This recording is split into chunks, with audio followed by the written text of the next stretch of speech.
ધારી, બગસરા, ચલાલા તથા આસપાસના ગ્રામ્ય વિસ્તારોમાં ચોરીની વધતી ઘટનાઓનું પોલીસ દ્વારા પર્દાફાશ।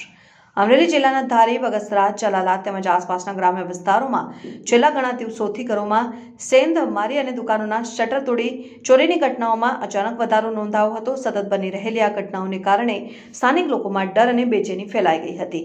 ઘટનાઓને ગંભીરતાથી લેવામાં પોલીસ વિભાગે વિશેષ ટીમ રચીને તપાસને વેગ આપ્યો। પોલીસ દ્વારા 100 કિલોમીટરથી વધુ વિસ્તારમાં આવેલા વિવિધ સ્થળોના સીસીટીવી ફૂટેજની વિગતવાર તપાસ કરવામાં આવી।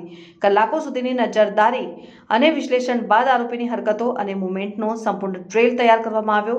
સૂત્રોના આધારે પોલીસે એક શંકાસ્પદ વ્યક્તિને પકડી પાડ્યો। તપાસમાં જાણવા મળ્યું કે આ જ વ્યક્તિ રાત્રિના સમયે ઘરોના તાળા તોડીને દુકાનોના શટર ઉંચકી ચોરી કરતો હતો। પોલીસે તેની પાસેથી ચોરી કરવા ઉપયોગમાં લેવાતા સાધનો, લોખંડની રોડ, કટર, પેચકસ સહિતના સામાન જપ્ત કર્યા છે।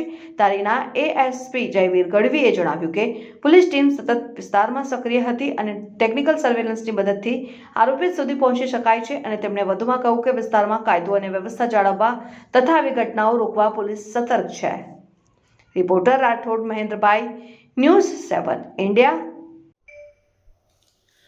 રિસન્ટલી ધારી ડિવિઝનના ધારી, બગસરા અને ચલાલા પોલીસ સ્ટેશન વિસ્તારમાં દુકાનોની ચોરીના ઘણા બધા ગુના રજીસ્ટર થયેલા હતા। ગરફોડ ચોરીના પણ ગુના રજીસ્ટર થયેલા હતા। આ અનુસંધાને માનનીય આઈજીપી સર દ્વારા અને માનનીય એસપી સર દ્વારા જે સૂચનાઓ આપવામાં આવી હતી તે અનુસંધાને એક ટીમની ગઠન કરવામાં આવેલું હતું આ ચોરને આઈડેન્ટિફાઈ કરવા માટે। અને બગસરા પોલીસ સ્ટેશનના સર્વેલન્સ સ્ટાફ દ્વારા એક જે સીસીટીવી મળેલા હતા તેમના આધારે એમને આગળ ફોલોઅપ કરતાં જે 100 કિલોમીટર 100 થી 150 કિલોમીટર સુધી આગળના સીસીટીવી એમના દ્વારા ચેક કરવામાં આવ્યા હતા અને એક જે શકમંદ છે એને આઈડેન્ટિફાઈ કરવામાં આવ્યું હતું। અમારી ટીમ દ્વારા 4 દિવસનો ત્યાં રોકાણ કરી અને ફાઇનલી જે શકમંદ છે એને પકડવામાં આવ્યો હતો।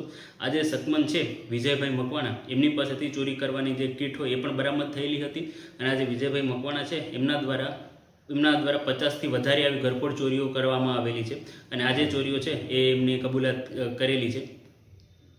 સર, એક આરોપી ઉપરાંત બીજા અન્ય કોઈ આરોપી એમાં સંડોવાયેલા છે કે કેમ?